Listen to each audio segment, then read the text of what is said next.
తెలుగు జాతి జాతీయ పండుగ అయిన మహానాడు 2026ను దేశ పరిస్థితులను అర్థం చేసుకొని ఆన్లైన్లో జరుపుకోవడం, చాలా లక్షల సంఖ్యలో ఈ ఆన్లైన్లో మహానాడులో భాగస్వాములు కావడం అనేది ఈనాడు ప్రతి తెలుగుదేశం కార్యకర్త గర్వించదగ్గ విషయం. ఇది ప్రపంచ స్థాయిలో ఒక రికార్డుగా నిలబడబోతున్నది అని చెప్పుకోవడానికి ఒక తెలుగుదేశం కార్యకర్తగా, తెలుగుదేశం కుటుంబ సభ్యులుగా మేమందరం గర్వపడుతున్నాం. ముందుగా 103వ ఎన్టీఆర్ జయంతి సందర్భంగా ఆ గొప్ప నాయకునికి, ఆ మహనీయునికి, ఆ స్మృతికి నివాళులు అర్పిస్తున్నాం. అంతేకాకుండా ఈనాడు తెలుగుదేశం పార్టీ తెలంగాణకు స్వతంత్రాన్ని, సామాజికంగా అభివృద్ధిని, పేదోనింటికి అధికారాన్ని తీసుకురావడానికి కృషి చేసిన నిలబడ్డ మహానాయకుడు నందమూరి తారక రామారావు. ఒకప్పుడు దొరల గడిలలో మగ్గిపోతున్న అణగారిన వర్గాల యొక్క అభ్యున్నతి కోసం పేదోడింటికే అధికారాన్ని తీసుకొచ్చిన మహనీయుడు ఎన్టీఆర్. సమాజమే దేవాలయం, పేదోళ్ళే దేవుళ్ళు అని ఆ సూక్తిని ఆలోచనలో, ఆచరణలో చూపెట్టి పేదోడింటికి అధికారాన్ని తీసుకొచ్చి, అధికారం యొక్క బలాలను తీసుకొచ్చి పేదోడి యొక్క ఆత్మగౌరవాన్ని నిలబెట్టిన మహనీయుడు ఎన్టీఆర్. తెలుగుదేశం పార్టీని నాటడం ద్వారా, తెలుగుదేశం పార్టీని తెలంగాణలో ఏర్పాటు చేసి తెలంగాణ పేదోడికి, తెలంగాణ బలహీన వర్గాలకు, తెలంగాణ వెనుకబడిన వర్గాల వారికి వారి ఆత్మగౌరవానికి, వాళ్ళ రాజకీయ అవకాశాల కోసం, వాళ్ళ రాజకీయ అభివృద్ధి కోసం, అధికారంలో భాగస్వాములు కావడం కోసం ఈ తెలుగుదేశాన్ని అంకితం చేసిన మహనీయుడు నందమూరి తారక రామారావు. ఈనాడు ఈ 2026 మహానాడు దేశ పరిస్థితులను దృష్టిలో పెట్టుకొని ఆన్లైన్లో జరుపుకోవడం, అది అత్యంత 6 లక్షలకు పైగా మంది కార్యకర్తలు, తెలుగుదేశం పార్టీ అభిమానులు, తెలుగు జాతి సభ్యులు ఇందులో భాగస్వామ్యం కావడం మనందరికీ గర్వకారణం.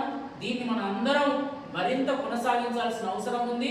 అన్నమాట ప్రకారం మరి తెలంగాణలో కూడా భవిష్యత్తులో తెలుగుదేశం పార్టీ జెండా ఎగిరేయడానికి ప్రతి ఒక్క తెలంగాణలోని ప్రతి ఒక్క అభివృద్ధి, ఆత్మగౌరవం కోసం తప్పిస్తున్న ప్రతి ఒక్క తెలంగాణ పౌరుడు ముందుకు రావాల్సిన, తెలంగాణ జెండాను మోయాల్సిన, సమాజమే దేవాలయం, పేదోళ్ళ దేవుళ్ళన్న ఎన్టీఆర్ సూక్తిని ఆదర్శంగా తీసుకొని రాజకీయంగా ఒక మంచి విలువైన ప్రజాస్వామ్యయుత తెలంగాణను నిర్మించుకోవడానికి కదిలి రావాలి. తెలుగుదేశం జెండాను చేతబూని తెలుగుదేశం జెండాను మరి తెలంగాణ గడ్డ మీద ఎగిరేయాల్సిన అవసరం అందరికీ ఉంది.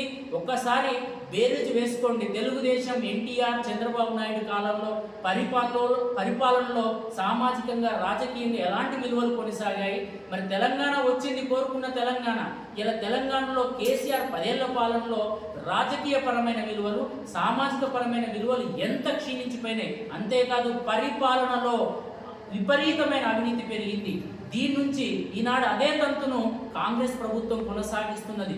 ఈ తెలంగాణను ఆర్థికంగా విధ్వంసమైంది. ఈ తెలంగాణ ఆర్థిక విధ్వంసం నుంచి మళ్ళీ పునర్నిర్మాణం చేసుకొని ఆర్థిక పరిపుష్టిని సాధించుకోవడం కోసం మళ్ళీ తెలుగుదేశం రావాల్సిన అవసరం ఆ కార్యకర్తలకే, తెలుగుదేశం పార్టీకి మాత్రమే ఆ చిత్తశుద్ధి ఉంది.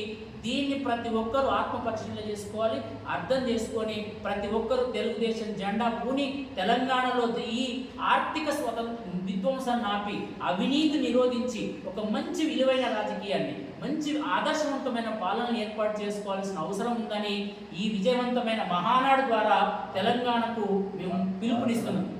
అంతేకాకుండా మహనీయుడు తెలుగు జాతి ఆత్మగౌరవానికి మేల్కొల్పుగా, తెలుగు జాతి ఆత్మగౌరవానికి నినాదంగా నిలబడ్డ మరి నందమూరి తారక రామారావు గారికి కేంద్ర ప్రభుత్వం వెంటనే భారతరత్న ప్రకటించాలని ఈ సందర్భంగా డిమాండ్ చేస్తున్నాం. అంతేకాకుండా ఈ మహనీయుడి యొక్క జయంతిని, వర్ధంతిని అధికారికంగా నిర్వహించేలా చర్యలు తీసుకోవాలి. అందుకు సంబంధించిన జీవోని ఇష్యూ చేయాలని తెలంగాణ రాష్ట్ర ప్రభుత్వానికి కూడా చెప్తున్నాం. ఎందుకంటే ఇదే ముఖ్యమంత్రి గతంలో ఎన్టీఆర్ తెలుగుదేశం పార్టీ స్థాపన ద్వారానే తెలంగాణకు స్వాతంత్రం వచ్చిందని చెప్పాడు. అలాంటప్పుడు అంత తెలంగాణకు స్వతంత్రాన్ని ఇచ్చిన మహనీయుడు నందమూరి తారక రామారావు యొక్క జయంతిని, వర్ధంతిని అధికారికంగా మరి నిర్వహించుకోవాల్సిన అవసరం ఎంతైనా ఉంది. ఆయన యొక్క సేవల్ని, తెలంగాణకు ఆయన చేసిన మేలును ప్రతి ఒక్కరికి భవిష్యత్ తరాలకు అందించాల్సిన అవసరం ఉంది. ఆయన యొక్క జీవిత చరిత్రను కూడా మరి ఏదో ఒక తరగతిలో పాఠశాల స్థాయిలో ఒక పాఠ్యాంశంగా కూడా చేర్చాలని ఈ సందర్భంగా ముఖ్యమంత్రిని డిమాండ్ చేస్తూ మరి అభ్యర్థిస్తున్నాం.